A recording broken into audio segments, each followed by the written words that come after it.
novice, the casual, the standard NPC, a train is just a train. The engine go choo-choo and make a loud noise while cars go clickety-clack on the track.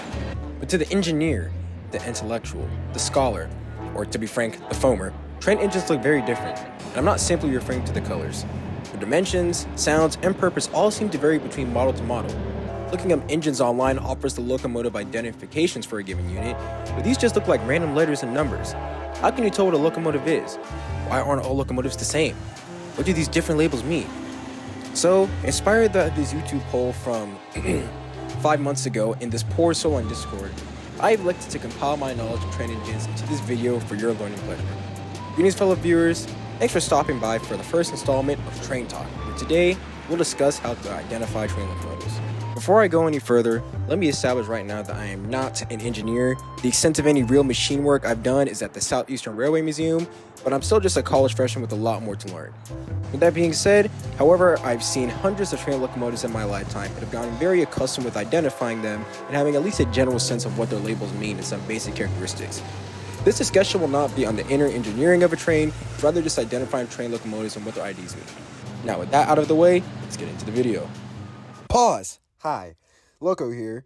In my illustrious and infinite wisdom, I did not have anything in this video when I just recorded this audio about what looking up a locomotive is. Sure, that sounds incredibly simple until you actually try doing it and you're lost as to what to put inside the search bar. So let's take a quick little gander at what I'm referring to here. Let's take a look at this unit right here. This is a BNSF locomotive numbered 6973. And let's say you didn't know anything about this unit at all. Of course, I know exactly what this locomotive is because I'm not a normie, but let's say we're like the casual viewer who's watching this. So, in order to find this unit online, you need to first put in the acronym of the railroad that owns the locomotive, which in this case is conveniently written in big, black, bordered letters on the side of the locomotive. Then, we simply put the number of the locomotive that we see on the front of the train or the tail end. Looking up this reveals that this train locomotive, BNSF 6973, is in fact an ES44C4. We'll get into what that means later, but at least now you could assign a label to this unit. If you were to see a unit on a company like Norfolk Southern or Union Pacific, we would type in NS or UP respectively to get the appropriate info. Looking at the number is by far the best way to determine a locomotive because railroads number the same locomotive models in a given series. So if you were to see BNSF 6972 or BNSF 6974 for example, you would know that these units are also ES44C4s. This is not guaranteed to translate across railroads. In fact, more often than not, the number used to identify a locomotive model on one railroad will be used to identify a different locomotive model on another railroad. Take for instance, CSX 885 and Norfolk Southern 893. Very similarly numbered, but drastically different locomotive models. Sometimes a locomotive will not have any large ID info on it besides the number, and different units that are numbered similarly can actually be different. If you look at these three engines here, they look exactly the same, but I promise you that one of these units is not like the other. Similar case on Union Pacific right here. 8011 and 8113 here look exactly the same, but internally they are different, and unless you know where to look to find the difference, you'll be thinking they're the exact same thing when they're not. Point is, get used to the numbers by simply looking them up when you see them. It'll get you familiar with train models and how to notice them in individual railroads. Alright, back to the video. Thank you. Basically, all modern trains are built with the same big subassemblies. You have the nose/cab on the front, the inverter cabinet right behind for electrical stuff, the engine hood which houses the prime mover, the engine, and the tail which has the air compressor and additional cooling technology like the radiators. These four subassemblies sit together on the frame of the locomotive, a flat bed that also includes the fuel tank, and beneath the frame are the trucks. Not those trucks, trucks. The sub-assemblies of all the wheels, motors, brakes, and outer frame for that. Every locomotive you'll see will have two trucks, one in front of the fuel tank and one behind it. So all in all, we have 6 main parts of most train locomotives. There are a few exceptions which we'll get into, but these are what you'll almost always see. I'm explaining this now because I'll be referring to these parts a lot as we get into the distinguishing features of different locomotives. Additionally, I'll mention the engineer side of the locomotive and the conductor side of the locomotive. If you're looking straight at the nose of a locomotive, the engineer side is on the left and the conductor side is on the right. Now that we have the basic features, let's get into the general ways you can distinguish different locomotives. The first thing is the locomotive ID, a little string of text located on the nose of locomotives that conveys information about the locomotive. Different railroads have the IDs of their locomotives located in different spots. For BNSF, the ID is located along the frame of the locomotive right above the front truck. However, Norfolk Southern, CSX, Union Pacific, and I believe most of the railroads have the ID located right below the number ID under the side windows of the nose. Canadians, in an attempt to be special, have the locomotive IDs located in the same place as most railroads, but they have their own ID system that we'll get into later. Sometimes it's accompanied with the American ID next to it, since Canadian units often cross into other North American countries, but in the case it doesn't, we'll still discuss it. An extension of the ID is the builder's plate, which is usually located on the front of the nose just above the frame and includes the ID, horsepower, weight, and date of manufacture for a given locomotive, including any remanufacturing done to a given train unit. Next up is the horn, the thing most railroad enthusiasts enjoy the most and will go ballistic over. Train models typically get assigned the same horn upon manufacture, almost making it like a model standard. Now this does vary from railroad to railroad, as different train companies will have the same locomotive models with different horns, but generally speaking, the horn stays consistent within a railroad for a given model, and sometimes across railroads as well. Take for instance this horn, the Nathan K5HL, which can be heard on the same locomotive model of different railroads.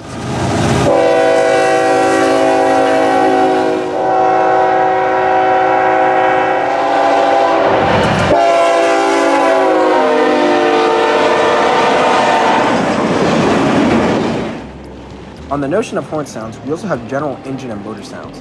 When a train locomotive is passing you, the things you are more than likely to hear are the sound of the prime mover, the motors running on each of the two trucks, and possibly the turbocharger. Don't worry about what that is if you don't know.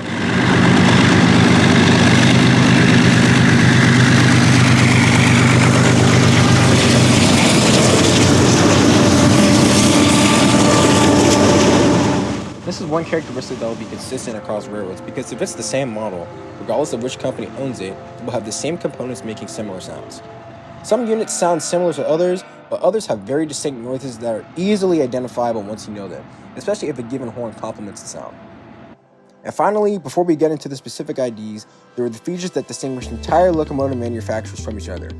I've yet to name these explicitly, but there are two main companies that manufacture practically all the modern locomotives you'll see running commercially in North America. Those two companies are General Electric and Electromotive Diesel, GE and EMD. The distinguishing features between these two locomotive manufacturers that I've noticed are the trucks, the tail, the exhaust, and the sound of the engine. Let's start with the trucks, which will either look like this, or this for GE, and more than likely this or this for EMD.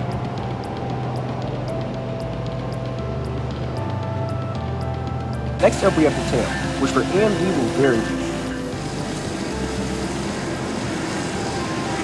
For GE, looks almost the same for the majority of its models.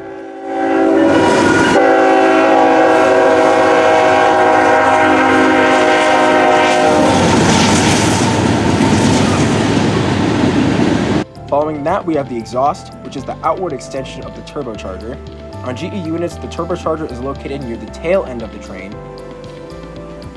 while on EMD units, it is located near the inverter cabinet in front. We also have the fuel tank, whose distinguishing features are most noticeable on the engineer side of the locomotive. EMD units have a single offset cylinder for air resting on top, while GE units have two air cylinders sitting in the middle of the tank. And to conclude this dragging list of things different between GE and EMD, we go back to the sounds mentioned before. GE units have their very own unique sounds that we'll get more into, but EMD units are known for having a very deep rumble/bass when running under low power.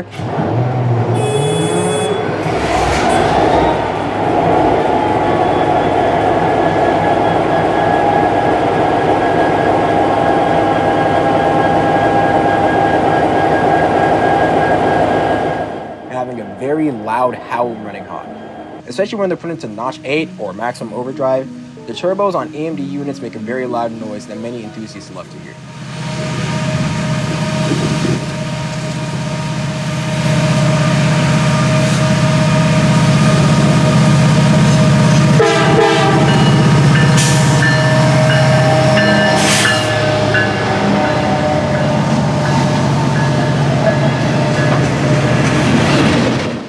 At last, we have gone through some of the major distinguishing features for locomotives and can now get into the specific IDs for both GE and EMD train models.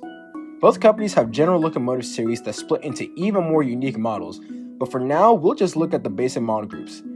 On the General Electric side, we have the -8/-9 series, the AC-44 series, the ES44/TS45 series, and the ET44 series. On the electromotive diesel side, you have the general purpose/Slugs series, the SD40 series, the SD60 series, and the very diverse SD70 series. On both sides of this graphic, the given series are from top to bottom in terms of oldest to youngest. Now, with all that out of the way, let's start off our discussion beginning with GE locomotives. Between the two locomotive manufacturers we'll be discussing, General Electric is definitely the less diverse, but more popular. GE has produced thousands of locomotives that have been advertised for their performance improvements, but to be honest, not much has changed externally. To the untrained eye, these engines look exactly the same. But besides the internal differences that distinguish them, there are a number of subtle external differences you can look for to identify a given GE engine from another. Let's start off with the Dash 8 series, or the D8-40CW. Depending on which railroad you're on, you'll see this designated as C40-8W or CW40-8, which you can imagine means the same thing. The D8 stands for Dash 8, the series of GE Dash locomotives that came out in the 1980s, that's the 8. The 40 indicates that the engine has 4,000 horsepower. The C indicates a C-C truck arrangement, meaning both trucks are identical and that all axles have motors powering them. And lastly, there is the W, which indicates a Y cab. These were upgrades from the standard cabs that most locomotives had up until the late 20th century that were implemented to increase crew safety in the case of an accident. Before the C40-8W, there was just the C40-8. The major distinction between these Dash 8s, except mainly on CSX, is the truck design that was unique to the locomotives on most class 1s. Additionally, most Dash 8s have a distinct cab shape, radiator, and low ditch lights, marking their previous life as units for the Sky Blue Conrail Railroad. Additionally, you can often find them with a Nathan K5LA or Leslie horn for Eastern companies like NS or CSX, and usually a Leslie horn or Nathan K3LA for Western or Canadian companies. Following the D8-40CW was the D9-40CW, or the CW40-9 or C40-9W.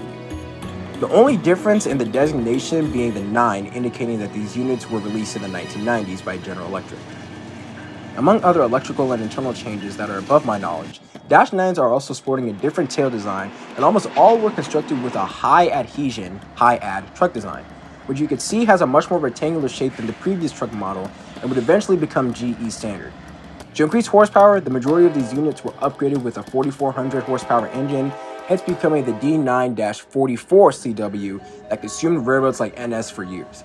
Dash 9s have a very wide range of horns that they could potentially have, but usually they just have a Nathan K5LA for Eastern railroads,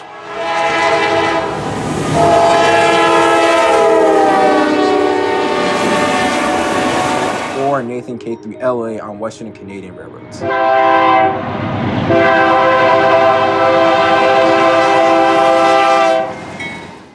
The Dash 9 would be the last of the Dash locomotive series released by General Electric before GE would transition to its new power line, the AC series.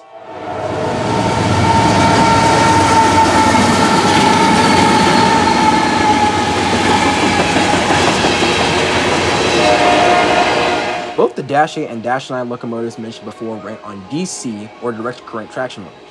However, with General Electric releasing the AC 4400CW, GE began its now standard practice of releasing locomotives driven by AC or alternating current motors, which provided a number of performance improvements that made them very popular.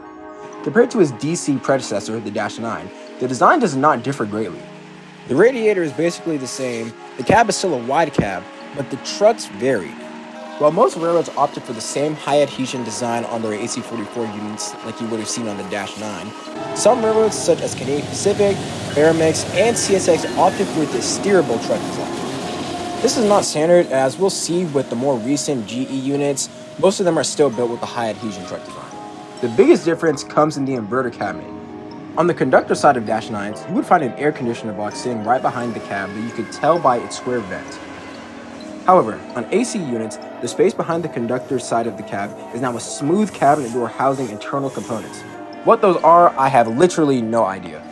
Additionally, on the engineer's side, we can identify AC units by these grills that are below the engineer's window, right above the frame. On Dash 9s, those grills are not present. What makes AC units even more distinguishable is the sound of the motors. For whatever reason, AC motors on General Electric have a sort of howl that lets you know immediately that they're there.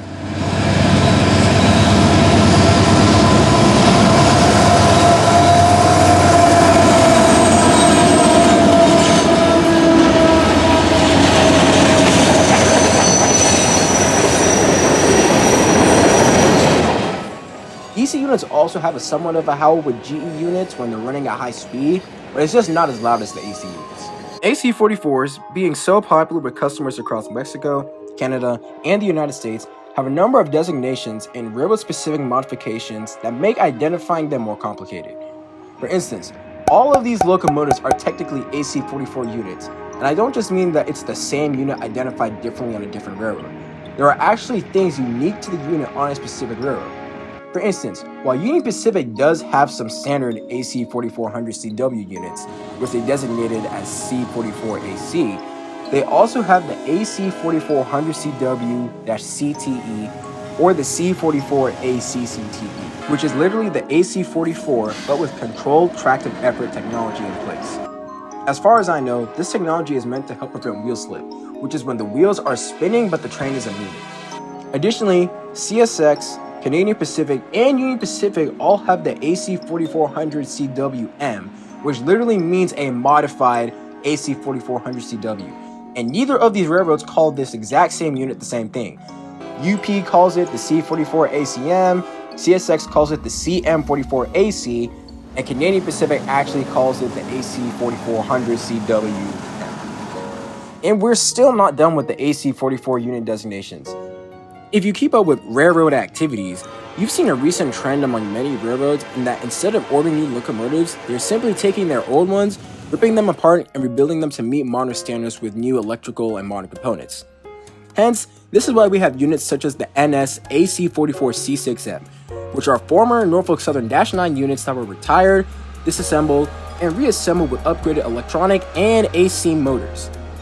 BNSF has done a similar thing with their AC-44C4M, the only difference being that the 4 indicates only 4 of the 6 axles have motors on them. And wouldn't you believe it, we are still not done with the AC series because multiple railroads used to have locomotives above the 4,400 horsepower rating. Union Pacific and CSX both ordered AC-6000CW units, which as their name suggests had a whopping 6,000 horsepower rating. However, due to performance and maintenance issues, these units were either downgraded and or rebuilt to 4,460 horsepower models, or they meant an unfortunate end at the torch. Finally, I've covered as much as we're going to discuss regarding the AC-44 series, and will now move to the most common, most invasive, most popular unit of the modern North American railroad, the General Electric Evolution series, or as most know it, the GEVO.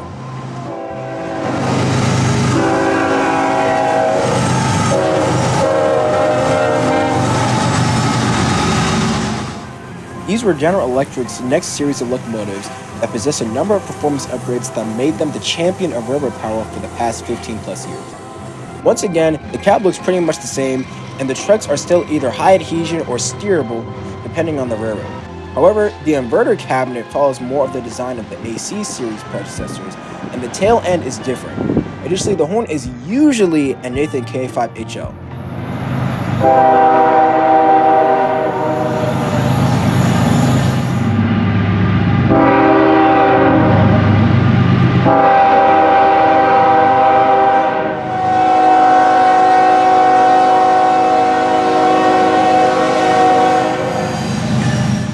Let's start off with the first GEVO. Not technically, but that's the first one I'm going to start with. The ES40DC.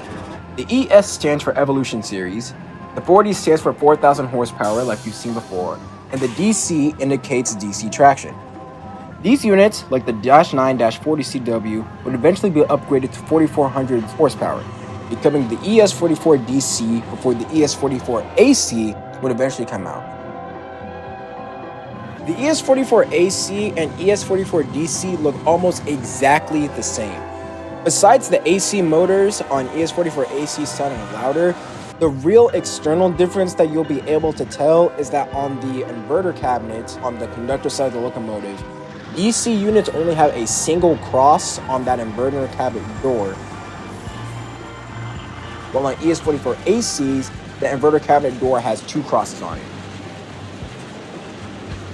It's very subtle, but if you look closely, you'll be able to see it. The ES44AC does have some variations from railroad to railroad, but not as diverse as the AC4400 series we looked at before. For instance, CSX has the ES44AH, which is basically an ES44AC but heavier, about 17,000 pounds heavier according to Trains and Loco Wiki, and it has higher tractive effort. Union Pacific also has a number of different ES44AC models designated as either the C45AH or the C45ACCTE, built specifically for Union Pacific specifications. These units are actually rated at 4,500 horsepower and follow similar ID conventions like the AC series. So the C45ACCTE is a GEVO with controlled tractive effort technology, and the C45AH is just a heavier, high tractive effort GEVO for Union Pacific. And furthermore, BNSF and Florida East Coast have their own ES44C4 models, which are ES44ACs that only have 4 powered axles, an A1A truck arrangement. You can identify an ES44C4 by the additional cylinder that you'll see on the exterior of the trucks. These are, according to, I must admit, someone on Discord, cylinders that lift up the middle unpowered axle to apply more weight to the outside driving axles and increase tractive effort. The primary distinguishing design element of GEVOs is the tail end. From the bottom, you can see that the radiator on top has some curved geometry to it, while the AC44 and -9 were more flat. Additionally, the vent design follows this pattern for older GEVOs and this pattern for newer GEVOs, both of which differ from any earlier GE models. From up top, you can see how the GEVO has an additional fan in the middle for the turbocharger in addition to 2 large vents on the wings of the radiator, which differ from older GEs that just have 2 larger vents. Additionally, the engine on a GEVO unit makes a very distinct sound, a low rumble that can be heard especially on the DC units.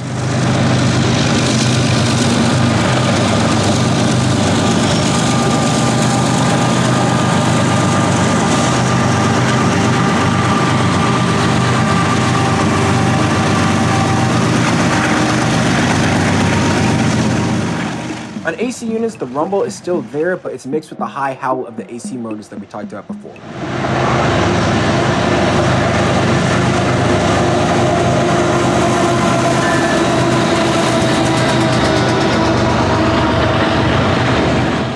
And finally, as we reach the end of our discussion with General Electric, we go to the last of the major production lines released by General Electric, the Tier 4 GEVO series.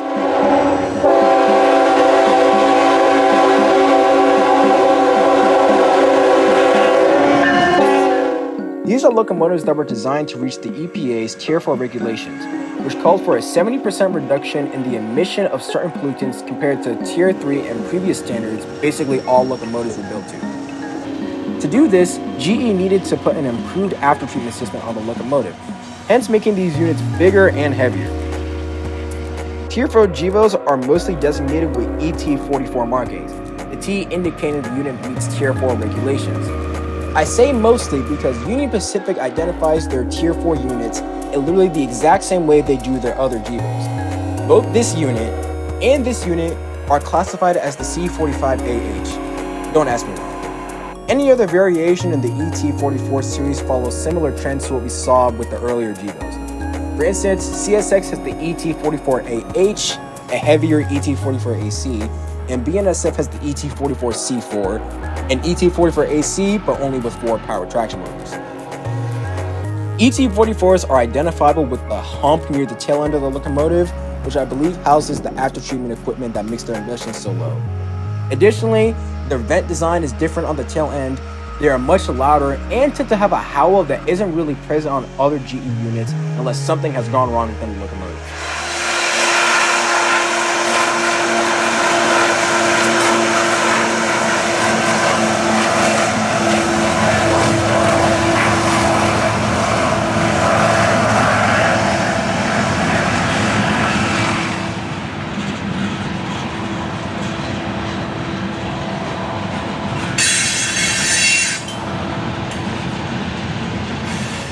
And finally, the nature of the horn on Tier 4 GEVOs is a good identifier. For whatever reason, ET44 units have a little quill when their horn is blown, meaning that the air sort of fades out instead of cutting off sharply with each blow.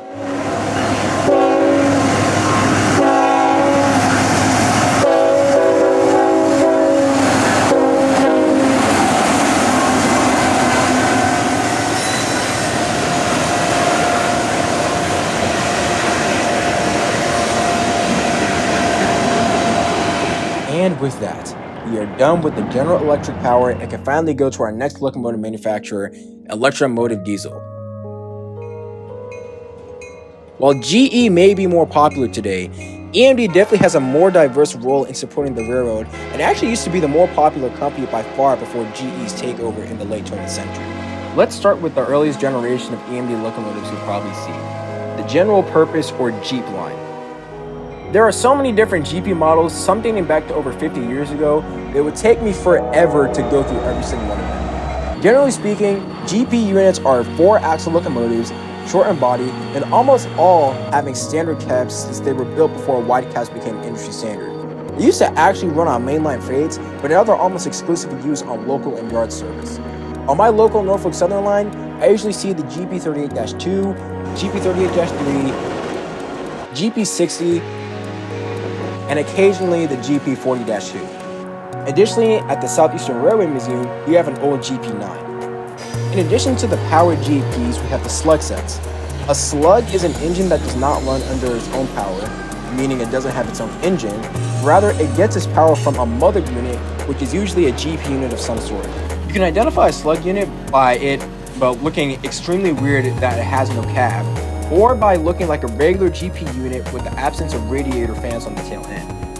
Similar to GPs, there's a diverse array of slugs, but the ones I see are usually designated as RP-E4C, coupled to a GP40-2 as the mother unit. Next up, we have the SD40. The SD stands for Special Duty, and these were the line of EMD locomotives that would supersede the GP line for mainline service. The SD40 was not the first of the EMD SD units, but it's the one that has by far lasted the longest. Some people say the Phase 2 SD40, or the SD40-2, is the most versatile locomotive ever constructed. Despite some of these units dating back to the 1970s, you can still see them serving companies all across North America. Unlike on General Electric, where the 40 in a locomotive ID could represent its horsepower, EMD does not follow this convention. They used to, but they stopped decades ago. SD40-2s are only rated at about 3,000 horsepower.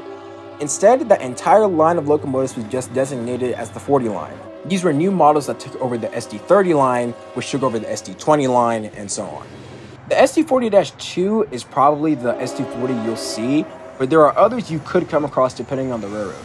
Most SD40s are 6-axle DC-powered units with the standard cab, distinct trucks, either flex-coil trucks with 5 holes, or high-traction trucks with 6 holes in them. They have 3 radiator fans and a lot of space in front of the nose and tail. Additionally, the engines make a very distinct sound.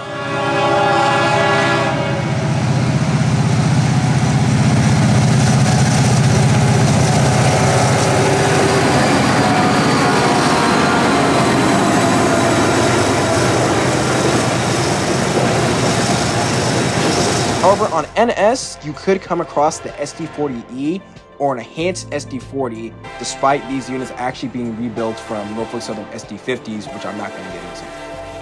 Additionally, on Canadian National, you could come across the SD40-2W, an SD40-2, but with a wide cab instead of a standard cab. More than likely, however, you'll be looking at an SD40-2 if you see a unit looking like this in commercial service. But it helps to look closely at the ID because SD40-2s look pretty similar to some other units. For instance, the 2,000 horsepower SD38-2 looks almost identical to the SD40-2, except for the fact that it has 2 radiator fans compared to the 3 on the SD40s.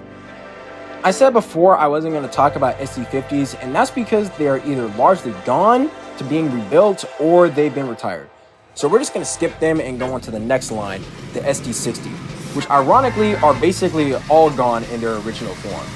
Standard cab SD60s used to be commonplace on the railroad, but as the industry advanced, so did the SD60 through rebuilds. True SD60s you'll probably not see anymore. Instead, specifically on Norfolk Southern, you'll see the SD60E, which is the enhanced SD60 with modern technology, usually with a pretty loud K5LA and a wide cab. The specific wide cab you see on SD60Es is known as the crescent cab. You used to be able to see these units on mainline freights, but now, I'm assuming because of performance issues, you could see them on local assignments.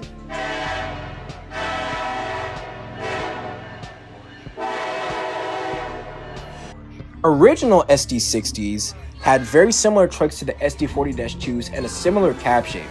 One of the biggest differences between the SD60 and the SD40-2 was the amount of space surrounding the nose and tail end is much smaller on an SD60.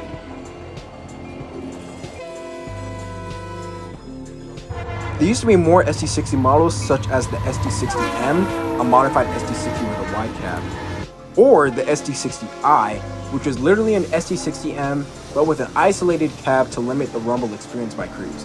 Isolated cabs are identifiable by the sort of line that surrounds the cab that indicates they've been separated from the locomotive body. As a result of their age and efforts like PSR, which you can look that up if you want to, most of these units have either been sold to short lines or scrapped. A railfan tragedy since the units were known to have nice Leslie horns on the SD60M/SD60i or good Nathan P5 horns on the original SD60s.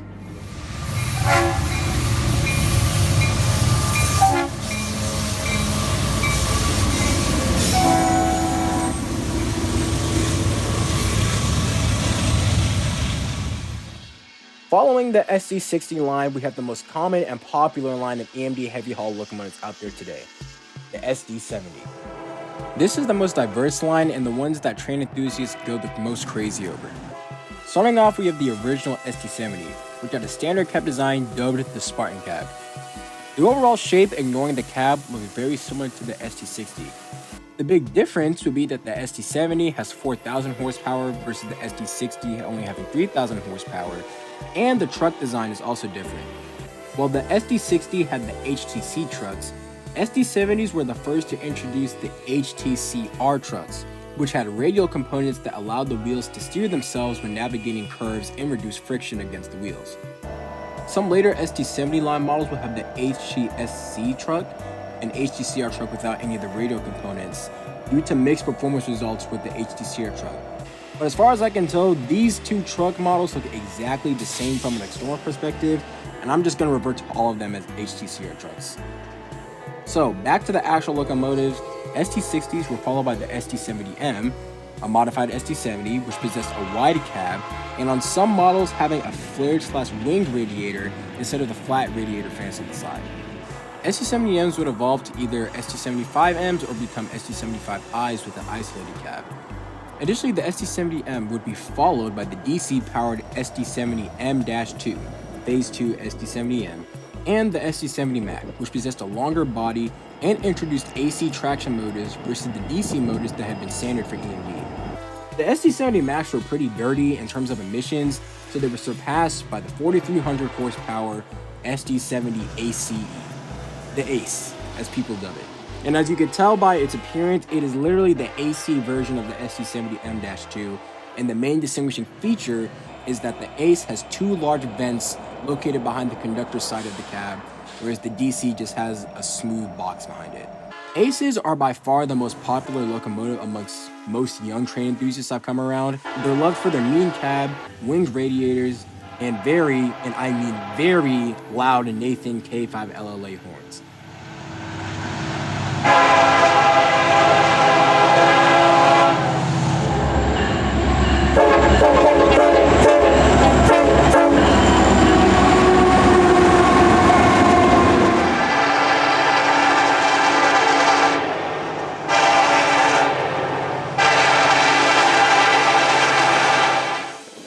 In my biased opinion, the entire locomotive, from the cab and wings to its loud engine and horn, just makes it the meanest and most awesome unit out there. And it's a sight I definitely enjoy to witness when I'm out trackside.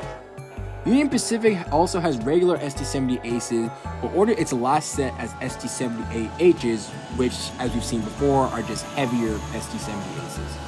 Speaking of emissions, the SD70 Ace, despite being stronger and cleaner than its previous SD70 counterparts, did not reach the Tier 4 emission standards released in 2015, so EMD cammed out with the SD70 Ace-T4, or the SD70AH if you're on CSX.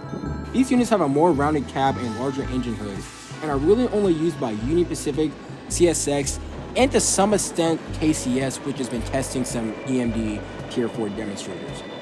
They failed in the locomotive market to the GE ET44 ACs, and this really don't see them that much. Past the SD70 line was the SD80 line, which is really just the SD80 Mac, and the SD90, both of which had big, really powerful locomotives that now cease to exist in commercial services. SD70s were straight up retired, while SD90 43 Max were bought and rebuilt into the SD70 ACU. The ACU looked very similar to the Ace, but it's bigger and has a different tail design. And instead of vents, like the Ace has, it has two very large pads on the conductor side. Going on with SD70 rebuilds, we have the SD70 Mace, an enhanced SD70 Mac, which you'll really only see on BNSF and CSX. On CSX, however, the SD70 Mac rebuilds, which are marked as the SD70 AC, have a bit of a hump behind the cab and also a fan on the engineer's side near the tail end. On Norfolk Southern specifically, we have the unique SD70 ACT, which are rebuilt from the first SD70s that NS ever had. These units were rebuilt, converted to AC power, and upgraded with new electronics, in addition to being given a new cab similar to that of the Ace. Basically, think of if you took the cab and inverter cabinet of an SD70 Ace and attached it to the front of an original standard SD70, and you would be given the SD70 ACC. ACCs are often distinguishable by the loud howls that come from their turbochargers. AMDs, as I said before, are already known for being much louder in general to GE, but SD70 ACCs especially have a tendency to get very noisy under heavy loads.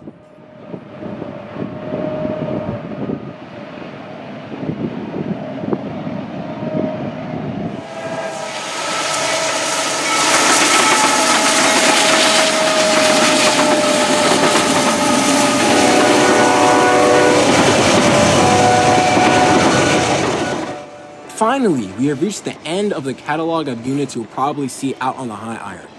Like I said before, this most certainly does not cover all the locomotives that are still in operation today, and it definitely doesn't cover all the locomotives you'll see at a museum or something like that.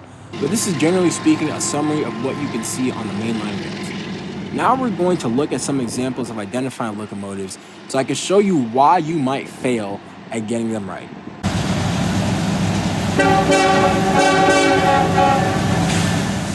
Let's look at this freight train here filmed in Duluth, Georgia.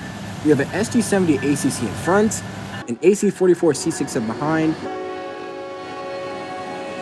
and in the middle we have an SD70 Ace and another SD70 ACC. Did you see the error? Of course you didn't, you're a casual. Let's go back to that first unit in the middle, the SD70 Ace. Except, it isn't. Perhaps you could tell by the fact that there are 3 of the same locomotive on this train, but this unit is actually a mismarked SD70 ACC, a perfect example of incorrect markings you can find on locomotives. Now, this isn't very common depending on where you're at, but some locomotives simply have incorrect, or more commonly, old markings that are not updated to the current specifications. For instance, do you remember how I said the 4,000 horsepower GEs were upgraded to 4,400 horsepower? Of course you don't remember, so I'm saying it again here. When these units were upgraded, however, many of them did not have their markings changed. So you'll see many of these units labeled as ES40DC or C40-9W, when in reality they are ES44DCs or C44-9Ws. And sometimes the marking on the locomotive will be correct, but the builder plate will be unupdated. There was also an AMD example of this on Norfolk Southern. NS, to avoid paying for the Tier 4 Aces that nobody wanted, opted to buy some Tier 4 credit units a few years ago that are literally just SD70 Aces. However, while these units look exactly like Aces and have the marking SD70 ACE written on the side, they are in reality SD70 IACs, an SD70 Ace with a converter on each axle instead of just one on each truck. This is just one of those things where you kind of have to know it if you know it, and besides these examples, you probably won't be encountering any mislabeled units. Next up is the horn.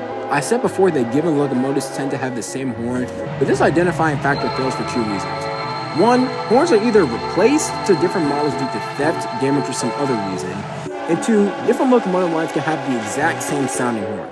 For example, the SD70 Ace usually has a K5 LLO horn, but here it has a Nathan K5 HL horn that's commonplace for GEVOs.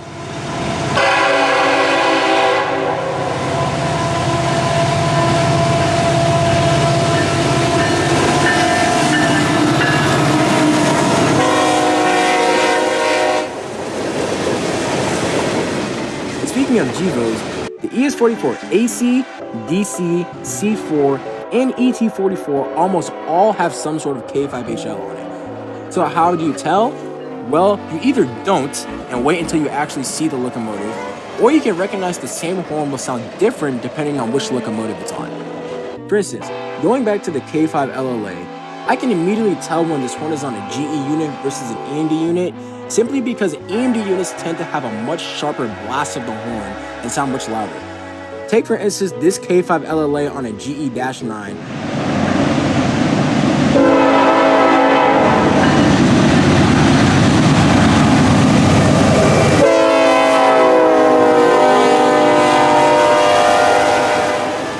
Versus this K5 LLA on an SD70 Ace.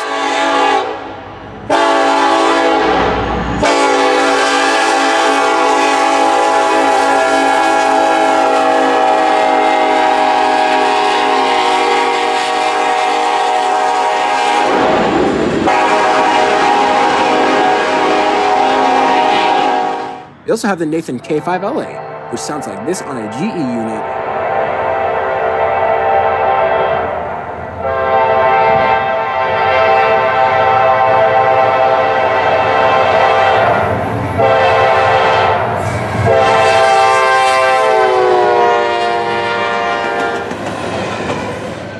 Versus this on an EMB unit.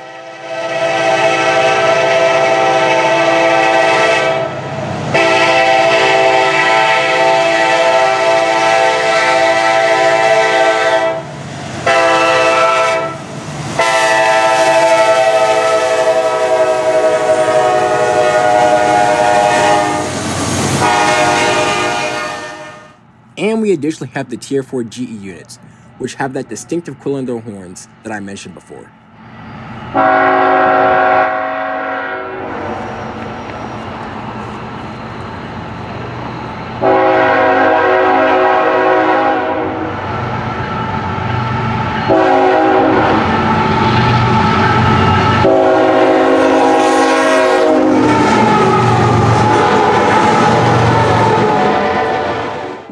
Horns can be a helpful way to determine a locomotive before you see it, but it's not the most reliable way. Generally speaking, a given locomotive model will have a similar horn to others on it, but especially for units like the -9, where hundreds of them were produced over the years, you can have quite the variety. Usually, if a horn sounds very loud and has a very sharp blast and cutoff, it's probably an EMD locomotive. Speaking of sounds, you have the engine sounds. I mentioned before that EMDs have a very distinct loud howl that varies, but it's present on units going back to the SD40 all the way to the SD70. Sometimes, however, and this is pretty rare, if something very wrong has occurred within a GE unit, it'll howl like an EMD.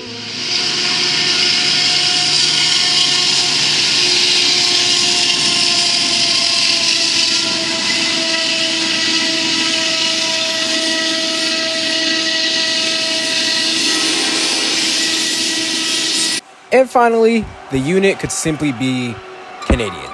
At the very beginning of this discussion, I mentioned how Canadian railroads have a different marking system than other American railroads. Take for instance this Canadian National SD70M-2.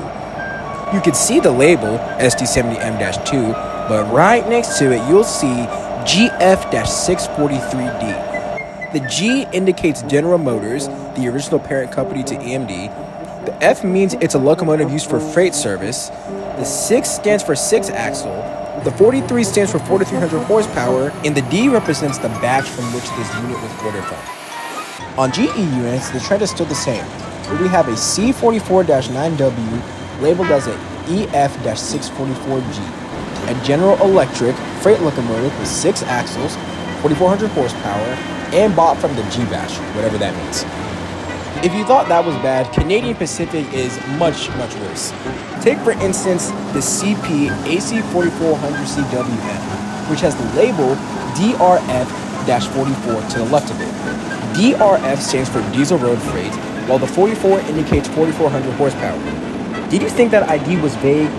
Because it is. Because not only is it found on this modified AC44, it's found on the original GE AC44, the GE ES44, and every other 4,400 horsepower unit CP has. What makes it worse is that DRF encompasses both GE and EMD. So you'll also see EMD units with this DRF logo with their respective horsepower, and occasionally another letter which I believe also indicates the batch it was ordered from.